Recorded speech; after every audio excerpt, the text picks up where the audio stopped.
Hello दोस्तों, आज जानेंगे भारतीय प्रशासनिक सेवा जिन्हें हम आईएएस के नाम से जानते हैं। क्या होती है आईएएस?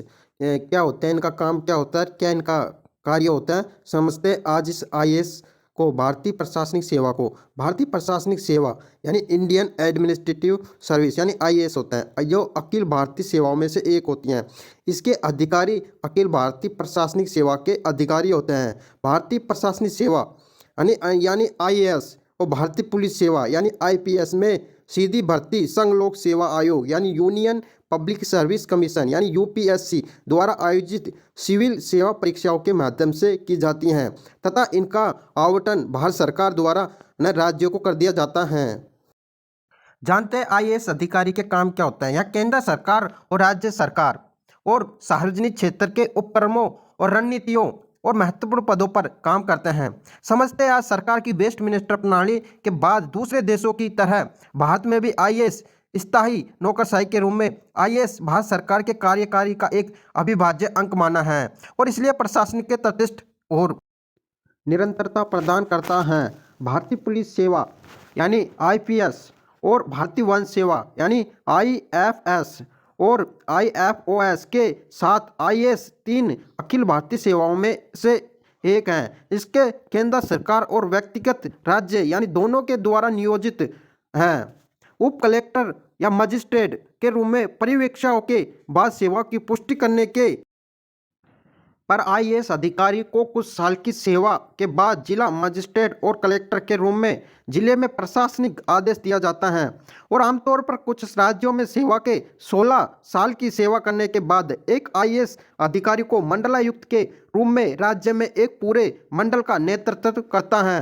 सर्च पैमानों पर पहुंचने पर आईएएस अधिकारी भारत सरकार के पूरे विभाग और मंत्रालयों की नेतृत्व में करता है। आईएएस अधिकारी होते हैं जो द्विपक्षीय और बहुपक्षीय यानी दोनों वार्ताओं में अंतर्राष्ट्रीय स्तर पर भारत सरकार के प्रतिनिधित्व करता है।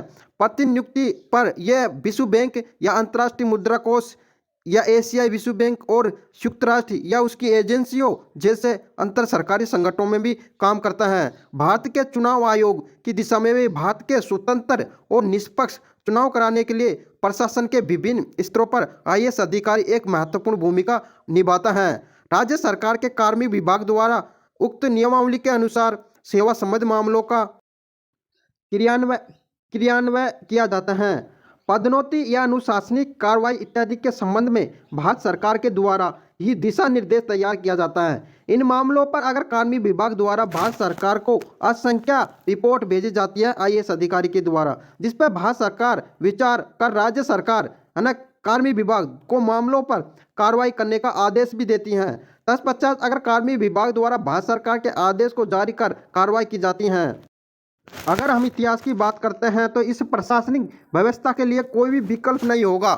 अगर संग जाए आपके पास एकजुट भारत नहीं होगा। यदि आपके पास अच्छी अखिल भारतीय सेवा नहीं हो जो अपने मन को बोलने की स्वतंत्रता रखता है, जिसके पास सुरक्षा की भावना है कि आप आपके कार्य के द्वारा खड़े होंगे, यदि आप इस पाठ्यक्रम को अपनाने नहीं करते हैं तो वर्तमान संविधान का पालन ना करें। कुछ अन्य विकल्प ये लोग उपकरण हैं कि उन्हें निकालना और मैं कुछ भी नहीं देख रहा हूँ, लेकिन मुझे देश में अराजकता की एक तस्वीर है। अगर ईस्ट इंडिया कंपनी के कब्जे के दौरान सिविल सेवा की 3 श्रेणियों में विभाजित किया गया है। कॉन्ग्रेनेटेड, अनकॉन्ग्रेनेटेड और विशेष सिविल सर्विसेज। कॉन्ग्रेनेटेड सेवा या ईस्ट इंडिया कंपनी की सिविल सेवा में बड़े पैमानों पर ब्रिटिश सिविल सेवाओं की सरकार में उच्च पदों पर कब्जा था। प्रशासन के निचले पायदान पर भारत की प्रविष्टि को सुलझाने के लिए अनकॉन्ग्रेनेटेड सिविल सेवा शुरू की गई थी। विशेष सेवाओं में भारतीय प्रशासनिक विभाग जैसे भारतीय वन सेवा, भारतीय पुलिस, भारतीय राजनीतिक सेवा आदि शामिल थी। इन सेवाओं के रैंकिंग विभिन्न तरीकों से भरे गए थे। भारतीय राजनीतिक सेवा अधिकारी आमतौर पर आईएआईसीसीएस, आईसीएस और ब्रिटिश भारतीय सेनाओं में होते थे। भारतीय पुलिस के कई रैंकों में ब्रिटिश भारतीय सेनाओं के अधिकारी थे, लेकिन 1893 के बाद में इसके भरने के लिए एक अलग वार्षिक परीक्षा आयोजित की गई थी। 1858 में इंडियन सिविल सर्विसेज द्वारा माननीय ईस्ट इंडिया कंपनी के सिविल सर्विस का अधिग्रहण किया गया गया ICS 1858 से 1947 के बीच की अवधि में ब्रिटिश शासन के दौरान ब्रिटिश भारत में ब्रिटिश साम्राज्य की सर्वोच्च नागरिक सेवा थी। ICS की ब्रिटिश नियुक्ति 1942 में बनाई गई थी। भारत सरकार अधिनियम 1919 भारत के सचिव राज्य के अध्यक्षता वाले इंपीरियल सर्विसेज के पारित होने के साथ अखिल भारतीय सेवा और केंद्रीय सेवाओं में विभाजित किया गया था। 1947 में भारत के विभाजन के समय और अंग्रेजों के प्रस्थान के समय इंपीरियल सिविल सर्विसेज को भारत और पाकिस्तान के नए दलों के बीच विभाजित किया गया था।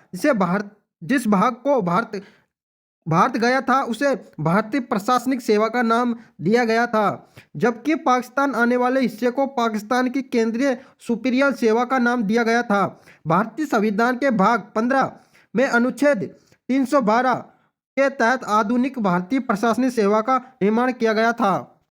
एक IAS ऑफिसर यानी जिला अधिकारी का क्या काम होता है, उसकी क्या जिम्मेदारी होती है। एक IAS अधिकारी द्वारा किया गया विशिष्ट कार्य है जब क्षेत्रीय पदों पर तैनात किया जाता है, जैसे कि उप कलेक्टर, मजिस्ट्रेट, अपर जिला अधिकारी, मलायुक्त, तब राजस्व के मामलों में कोर्ट बनाना, राजस्व को इकट्ठा करना, कानूनी और व्यवस्था बनाए रखना, केंद्र और राज्य सरकार की नीतियों को जमीन स्तर पर लागू करना और क्षेत्रीय में सरकार के एजेंट के रूप में कार्य करना, जनता और सरकार के बीच मध्यवर्ती के रूप में कार्य करना, ये IAS अधिकारी के कार्य होता है। और बताता हूँ आपको, संबंधित मंत्रालय और विभाग के मंत्री प्रभारी के परामर्श से नीतियों के निर्माण और कार्यान्वयन सहित सरकार के प्रशासन और दैनिक कार्रवाई को संभालना होता है। केंद्रीय सचिवालय में कैबिनेट सचिव और सचिव, अपर सचिव, अतिरिक्त सचिव, संयुक्त सचिव, राज्य सचिवालय में मुख्य सचिव, अपर सचिव और मुख्य सचिव, विशेष मुख्य सचिव, प्रमुख सचिव रहते हुए नीति निर्माण में योगदान देना संबंध मंत्री और मंत्रिमंडल से परामर्श करने के बाद। अगर IAS अधिकारी के कैरियर की प्रगति के बारे में अगर बात करते हैं तो IAS अधिकारी अपने कैरियर की शुरुआत अपने आउटर केडर में जिला प्रशिक्षण से करते हैं। राज्य प्रशासन में वे उप जिला अधिकारी यानी SDM के रूप में काम करना शुरू कर देते हैं और उन्हें एक जिले के पूरी तहसील का प्रभार दिया जाता है। SDM के रूप में उन्हें तहसीलों के कानून व्यवस्था बनाए रखने का प्रभार सौंपा जाता है। कानून व्यवस्था के साथ साथ उन्हें तहसीलों के सामान्य प्रशासन और विकास कार्य के भी प्रभारी बनाए जाते हैं। जिला प्रशिक्षण के बाद IAS अधिकारी 3 महीनों की अवधि के लिए केंद्र सरकार में सहायक संधियों के रूप में कार्यरत होते हैं।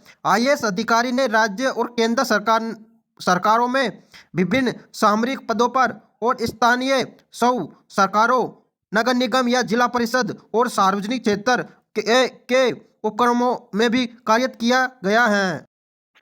भारतीय प्रशासनिक सेवा नियम के अनुसार एक निश्चित अवधि के लिए निजी संगठनों को IAS अधिकारी भी नियुक्त किया जा सकता है।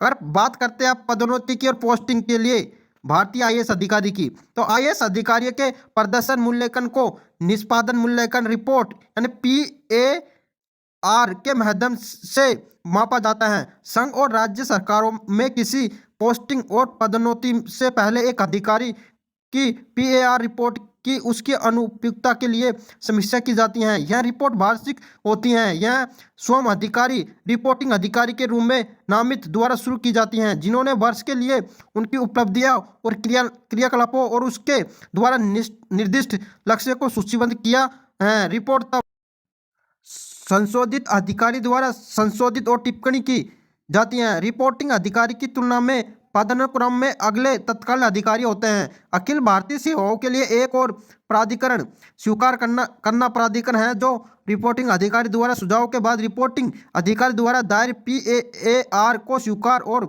समीक्षा करता है। अगर हम बात करते हैं समकालीन सिविल सेवा, जिसके अंतर्गत कौन सी अखिल भारतीय सेवाओं के अंतर्गत कौन कौन सी सेवा आती हैं, जिन्हें हम अखिल भारतीय सेवा कहा जाता है, उनके अंदर कौन कौन सी सेवा आती हैं, तो हम कहते हैं IAS जिन्हें भारतीय प्रशासनिक सेवा होती है, IPS भारतीय पुलिस सेवा होती है, IFOS भारतीय वन सेवा होती है, भारतीय विदेश सेवा यानी IFS कहा जाता है, और भी सेवा देखते हैं। भारतीय राजस्व सेवा जिन्हें IRS कहा जाता है, इनकम टैक्स भारतीय राजस्व सेवा IRS होता है। भारतीय ऑडिटर्स एवं अकाउंटेंट सेवा जिन्हें IAS कहा जाता है। भारतीय रक्षा लेखा सेवा IDAS कहा जाता है। भारतीय रक्षा संपादन सेवा IDAS होता है। भारतीय आर्थिक सेवा IAS होता है। भारतीय आयुर्वेदिक निर्माण सेवा IOFS होता है। भारतीय डाक एवं तार लेखा एवं वित्त सेवा IPNTAFS होता है। भारतीय रेलवे लेखा सेवा IRAS होता है। भारतीय रेलवे ट्रैफिक सेवा IRTS होता है। भारतीय सूचना सेवा IIS होता है। भारतीय रेलवे कार्मिक सेवा IRPS होता है। केंद्रीय सिविल सेवा समूह बी की होती हैं। इनमें केंद्रीय कौन कौन सी सेवा आती है? केंद्रीय सचिवालय सेवा होती है, रक्षा सचिवालय सेवा होती है, संघ शासित प्रदेश प्रशासनिक सेवा होती है, संघ शासित प्रदेश पुलिस सेवा होती है। अगर राज्य की बात करते हैं तो राज्य में कौन कौन सी सेवा होती है? राज्य प्रशासनिक सेवा, राज्य पुलिस सेवा, राज्य वन सेवा और लोक सेवा विभाग होता है। ये IAS के सभी महत्वपूर्ण पॉइंट रहने वाले हैं। तो वीडियो अच्छा है तो वीडियो लाइक कीजिए, शेयर कीजिए। धन्यवाद।